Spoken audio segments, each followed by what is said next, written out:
Assalamualaikum warahmatullahi wabarakatuh. Selamat pagi Bapak Ibu sekalian.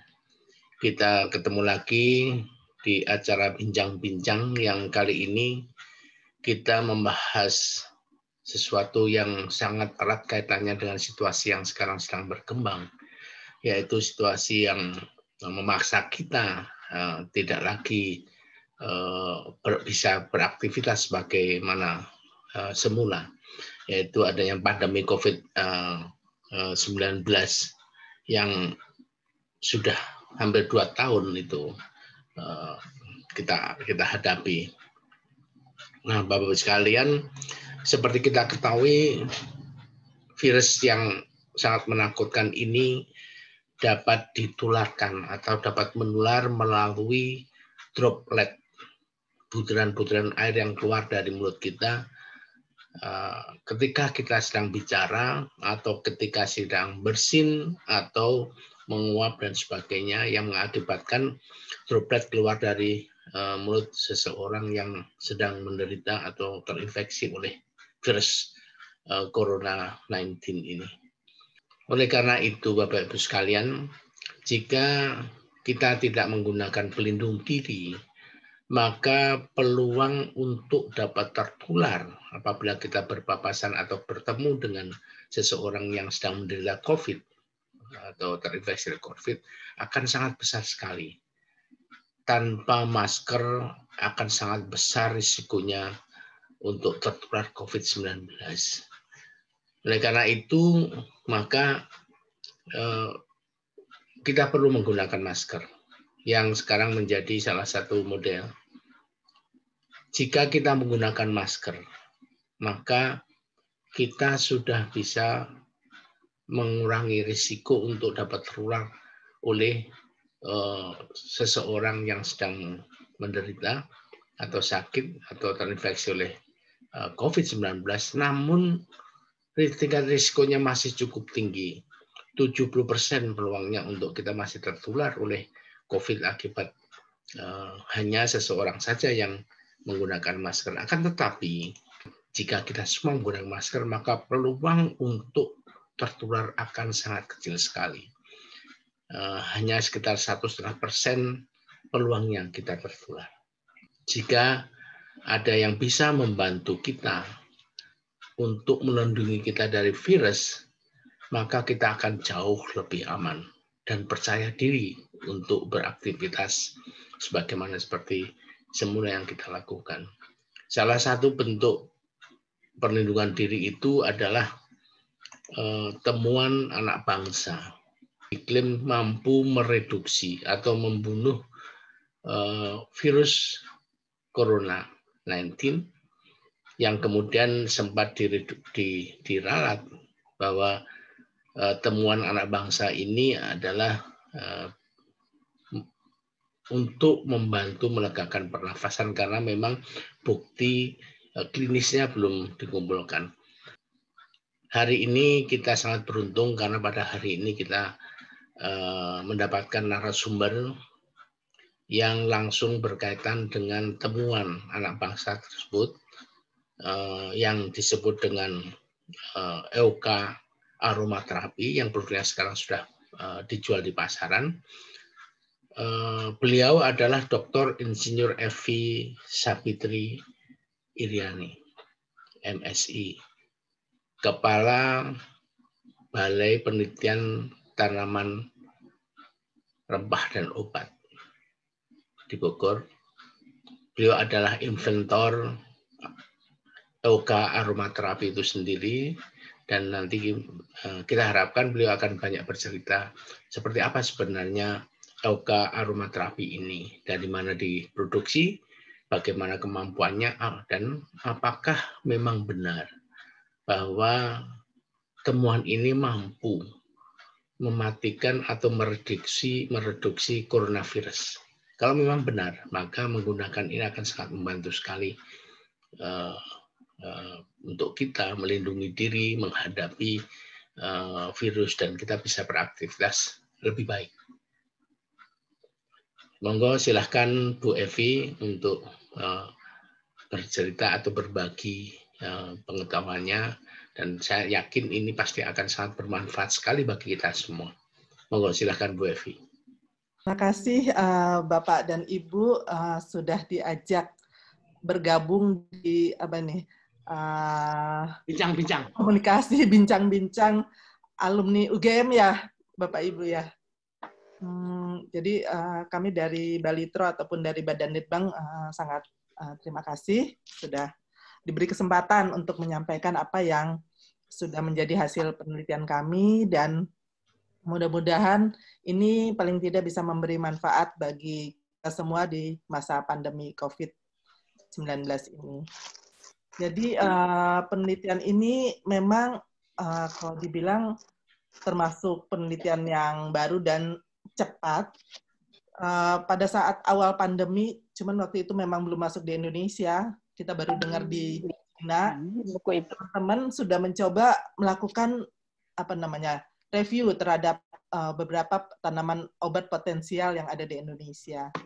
Kita studi literatur, kita cari kira-kira bahan apa yang punya potensi. Dari sini, kemudian kita coba membagi dua ternyata. Ada bahan yang sifatnya meningkatkan imunitas, tetapi ada beberapa bahan juga atau herbal juga yang sebenarnya memiliki kemampuan untuk menghambat pertumbuhan virus ini. Kalau pada tanaman, misalnya kayak kami tanaman rempah dan obat, beberapa tanaman itu punya fungsi untuk antivirus terhadap virus-virus yang ada di tanaman. Nah, kita bilang kalau virus tanaman bisa, mungkin bisa juga sebagian untuk virus yang ada di manusia. Oleh itu kemudian kami seleksi, dapatlah ada sekitar 50 tanaman. Untuk yang sifatnya tadi atsiri kami ekstraksi, kami jadikan minyak, sementara kalau yang imunomodulator seperti itu kami ekstrak bahannya. Selanjutnya kami lakukan beberapa pengujian, mulai dari melihat bahan aktifnya apa, dan kami coba kontakkan entah itu dengan bakteri, ada juga yang paling potensial kita cobakan langsung ke Balai Besar Veteriner terhadap beberapa virus. Virusnya sendiri memang ada beberapa macam bertingkat. Virusnya ada macam-macam, ada mulai dari virus influenza, virus flu burung, dan terakhir yang kami ujikan juga virus corona, walaupun belum corona COVID-19. Pengujiannya memang kami masih dalam tahap in vitro yang dilakukan di Balai Besar Veteriner dengan menggunakan sel telur yang sudah mengandung embrio ayam. Sel telur ini kita infeksikan dengan virus. Tadi ada virus influenza, ada virus flu burung, ada virus corona model kita istilahnya. Terus kemudian kita tambahkan bahan-bahan aktif yang kita duga memiliki kemampuan untuk menghambat pertumbuhannya. Ada beberapa macam bahan yang kita cobakan mulai dari tadi eukaliptus, minyak kayu putih, minyak serai wangi, kemudian juga ada katekin, ada lagi ya waktu itu ya. Cukup banyak, mungkin ada lebih 10-20 lah ada itu yang kita cobakan antivirus. Dan dari hasil pengamatan teman-teman di Balitva ternyata memang kalau yang sifatnya atsiri ini, dia memang lebih direct, langsung menghambat pertumbuhan virus dibanding yang kita anggap lebih sebagai imunomodulator, menambah imun. Seperti beberapa ekstrak jambu biji kita coba juga, ekstrak telang kita coba juga, tetapi dia ternyata efeknya nggak langsung, dia tidak menghambat pertumbuhan virus, tapi dia akan lebih meningkatkan imun dari seseorang. Mungkin Bu Prof yang lebih menjelaskan terkait itu ya.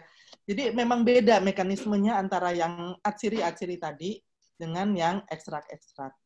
Nah, tapi memang kami uji kami baru sampai in vitro karena memang kita tidak punya kapabilitas untuk melakukan pengujian lebih lanjut, misalnya uji praklinis ataupun uji klinis. Untuk uji in vivo-nya sendiri, Saat ini sedang dilakukan terhadap beberapa hewan coba yang kita beri aroma dari eukaliptus ini. Mudah-mudahan ini uji in vivo-nya sudah dikit lagi selesai, dan sambil itu paralel juga sedang dilakukan uji klinis bersama Universitas Hasanuddin dan juga UI. Ada 2 yang kita lakukan untuk uji klinisnya. Lanjut. Nah, atsiri sendiri merupakan metabolit sekunder tanaman yang disintesis dalam struktur kelenjar yang ada pada sel tanaman. Atsiri ini memiliki kemampuan antimikroba karena adanya komponen volatile bioaktif yang dapat mengontrol beberapa agen patogen termasuk virus. Atsiri mampu menekan virus dengan berbagai cara, diantaranya dengan menghambat replikasi virus ataupun mencegah penyebaran virus dari sel ke sel lainnya. Nah, ini untuk atsiri yang kami gunakan eukaliptus. Kalau di dunia sebenarnya ada cukup banyak jenis eukaliptus, ada 900 menurut literatur. Kebetulan kami di Balitro punya beberapa koleksi eukaliptus. Ini yang termasuk kami uji cobakan, kami ekstrak, kami punya Citriodora, kami punya Globulus, kami punya Alba, kemudian juga beberapa jenis Melaleuca, diantaranya Kajuput, Arteniflora atau Tea Tree Oil. Ini juga sudah kita uji cobakan terhadap virus tersebut. Kandungan bahan aktif dari eukaliptus ini yaitu 1,8-sineol atau eukaliptol. Inilah yang diduga memiliki kemampuan mampu menghambat replikasi daripada virus tersebut. Ini lebih lanjutnya, biasanya eukaliptus itu diambil batangnya. Belum banyak di Indonesia terutama yang diambil daunnya, karena batangnya ini sebagai bahan baku pulp untuk industri kertas. Daunnya memang belum banyak dimanfaatkan karena kebanyakan eukaliptus yang ditanam di Indonesia adalah dari jenis Pelita, Alba, yang kandungan bahan aktif sineolnya di daunnya itu rendah. Makanya kenapa minyak eukaliptus tidak terlalu berkembang di Indonesia. Beberapa literatur menyebutkan bahwa minyak eukaliptus punya kemampuan antiseptik, antipiretik, dan juga analgesik. Selain itu, eukaliptus juga memiliki kemampuan antimikroba, anti jamur, dan juga bisa untuk mengusir serangga, fumigan, maupun pestisida. Nah,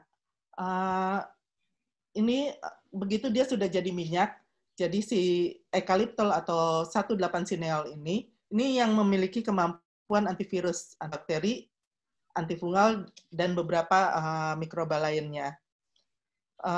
Eukaliptus ini juga akan sangat membantu pernafasan. Jadi secara empiris maupun ada juga beberapa penggunaannya di bidang kedokteran yang sudah dimanfaatkan untuk membantu melegakan saluran pernafasan. Mungkin kalau kita kecil dulu punya Vicks ya. Vicks itu diantaranya salah satu bahan utamanya adalah eukaliptus. Itu kalau kita pilek, kita sesak, biasa digunakan. Jadi akhirnya kenapa produk eukaliptus yang dihasilkan Badan Litbang memang pada saat awalnya kita mungkin Pak Menteri menyebutkan antivirus, tetapi secara kedokteran itu belum bisa karena kami belum melakukan uji-uji lanjutan tadi.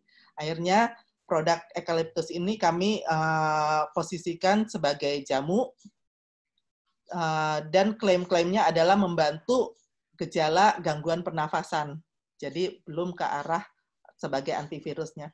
Mudah-mudahan dengan sekarang masih berjalan uji klinisnya, nanti hasilnya juga cukup baik, sehingga kami pada akhirnya bisa mengklaim bahwa eukaliptus ini memiliki kemampuan sebagai antivirus.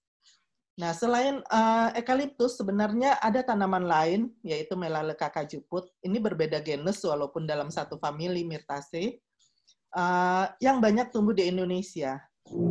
Kayu putih ini juga memiliki bahan aktif sineol 1,8, tetapi variannya sangat besar sekali. Jadi kalau kita beli minyak kayu putih yang di Pulau Jawa, kemudian kita beli lagi yang di Ambon, itu sangat beda gitu. Baik dari aroma maupun kesegarannya. Dan kalau kita kita analisa, kandungan sineolnya juga variasi sekali. Ada yang 40%, yang di Ambon bisa sampai 68%. Dan saya dengar teman-teman di Balai Besar Kehutanan Jogja sudah punya yang 73%. Sementara kalau eukaliptus yang globulus itu bisa sampai 88% sineolnya. Nah, faktor-faktor inilah yang mungkin agak sedikit membedakan kemampuan aktivitasnya terhadap virus. Banyak orang yang menanyakan, aman nggak sih eukaliptus kayu putih itu diminum ya? Karena yang beredar di di WA kan, oh diminum, kemudian tetesin di bawah lidah.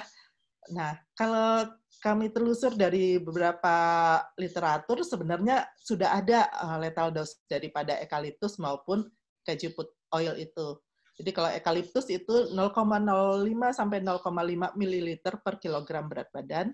Sementara kalau cajuput lebih besar, hampir 3 kali lipatnya. Jadi dari sisi ininya memang eukaliptus lebih strong lah istilahnya. Jadi dia lethal dosisnya lebih rendah. Di luar negeri sendiri produk ini sudah banyak dimanfaatkan, bisa jadi permen, ada juga yang sudah jadi berupa kapsul berisi cairan minyak eukaliptus, ada yang jadi cookies, ada jadi teh. Jadi sebenarnya di luar negeri tidak terlalu aneh dengan produk eukaliptus maupun kayu putih. Kalau Indonesia memang eukaliptus nggak banyak, nggak ada. Tapi kita punya permen kayu putih, dan terakhir kemarin kami lihat juga ada teh kayu putih. Nah, produk-produk ini berarti dengan sudah dapat izin dan lain-lain, sebenarnya tidak terlalu mengkhawatirkan untuk dikonsumsi. Cuman masyarakat kita begitu dibilang diminumnya 1 sendok gitu, yang kadang kita agak-agak takut, karena bagaimanapun sebenarnya minyak atsiri ini pada umumnya hampir semuanya menimbulkan iritasi kalau dikonsumsi berlebihan. Ya, kalau saya sih silakan diminum, tapi ya 1 tetes dalam 1 cangkir air gitu. Dan satu lagi yang jadi masalah, seringkali yang banyak di kita kan kayu putih. Kayu putih yang di kita itu nggak murni gitu, dicampur. Misalnya, ini ada beberapa produsen, karena kayu putih kita tadi sudah saya sampaikan bahwa variasi ininya sangat beragam kualitasnya. Sebagai produsen kan mereka agak susah untuk menjaga mengandung sineolnya sekian persen, karena varian bahan bakunya sangat ini. Akhirnya mereka mencampur dengan eukaliptus. Eukaliptus yang mereka impor ini sudah terstandar. Pokoknya begitu dibilang eukaliptus globulus 88%. Nah, dari manapun itu sama gitu. Ini yang mungkin kita harus coba benahi. Minyak kayu putih kita punya potensi, tapi sayang kualitasnya sangat beragam. Jadi mudah-mudahan ke depan instansi yang terkait pengembangan kayu putih ini bisa menghasilkan tanaman terstandar, sehingga apabila digunakan sebagai bahan baku itu aman. Belum lagi dicampur dengan bahan lain. Biar aromanya lebih segar, misalnya campur dengan entol kristal atau apa gitu. Jadi begitu kita coba, oh segar nih. Sehingga tidak murni dia merupakan minyak kayu putih. Nah ini yang bahaya kalau kita minum, kita teteskan langsung di lidah. Jadi memang perlu sedikit pembelajaran buat masyarakat. Tidak terlalu gampang begitu mendengar ini, oh langsung ini tanpa membaca dengan detail. Mungkin di WA sebenarnya udah disebutkan 1 tetes, tapi karena pengen sembuhnya langsung 1 sendok. Nah, ini yang dilakukan penelitian, walaupun ini masih molecular docking, bahwa bahan aktif di eukaliptus 18 ini mampu menghambat replikasi pada virus karena dia mampu mengikat M-pro main protein daripada virus tersebut. Dengan main proteinnya terikat, dia akan sulit melakukan replikasi atau penggandaan. Demikian juga dengan kayu putih. Ini juga sudah ada hasil molecular dockingnya, bahwa mampu menghambat enzim pemecah protein ACE serta main proteasenya juga, jadi hampir sama dengan tadi eukaliptus. Nah, kalau yang Badan Litbang sendiri, selain mendapatkan formula untuk sebagai inhaler, kemudian sebagai roll-on ataupun sebagai kalung, sebenarnya penelitiannya nggak ujuk-ujuk gitu, baru muncul tahun ini memang, karena dari tahun 2013 teman-teman di Balitvet sudah membuat beberapa penelitian terkait dengan virus. Waktu itu mereka untuk virus avian influenza, kemudian juga membuat virus corona modelnya tahun 2017, dan mengembangkan beberapa teknologi untuk netralisasi virus tersebut. Untuk yang formulanya sendiri, ini sudah dipatenkan, ada 3 paten memang sesuai dengan jumlah produk, tadi roll-on, inhaler, dan kalung. Dan ini berdasarkan hasil pengujian, mampu menghambat 100% pertumbuhan virus AI, avian influenza H5N1, pada tingkat 1000 EID 50. Sedangkan untuk virus gamma coronanya, ini juga mampu menghambat 100%. Pengujian sekarang sedang dilakukan toksisitas inhalasi, ini terhadap tikus-tikus yang dikondisikan, diberi paparan flavor daripada eukaliptus, dan so far ini udah 2 minggu, mungkin tidak tampak gejala menimbulkan efek toksik terhadap hewan uji tersebut. Uji klinis ini baru berlangsung 5 hari dengan Unhas. Nanti setelah 5 hari ini mereka diberi eukaliptus, akan dilakukan pengamatan-pengamatan yang terkait dengan derajat kesehatan mereka, apakah pemberian eukaliptus ini memberi pengaruh terhadap percepatan ataupun pengurangan gejala daripada COVID-19. Nah, ini mungkin gambaran produknya. Sebenarnya selain roll-on, inhaler, dan kalung, kita juga masih ada yang berupa balsam ataupun langsung yang berupa cairan diffuser untuk digunakan di diffuser. Ini juga sangat membantu, paling tidak lingkungan kita lah di ruangan atau apa, untuk menjaga kesegaran maupun juga dari kontaminan virus ataupun bakteri lainnya. Ini sudah dikerjasamakan dan di-launching Pak Menteri. Dan ini produk-produknya. Mungkin itu demikian. Silahkan kalau ada yang mau penjelasan lebih lanjut, dan mungkin nanti kalau yang lebih terkait dengan efek kesehatannya, Bu Prof yang akan membantu saya untuk menjawab. Terima kasih, Bapak. Terima kasih, Bu Evi. Luar biasa ini. Aromaterapi yang lagi in ya. Nah, ini saya kebetulan sudah menggunakan juga, sudah pakai.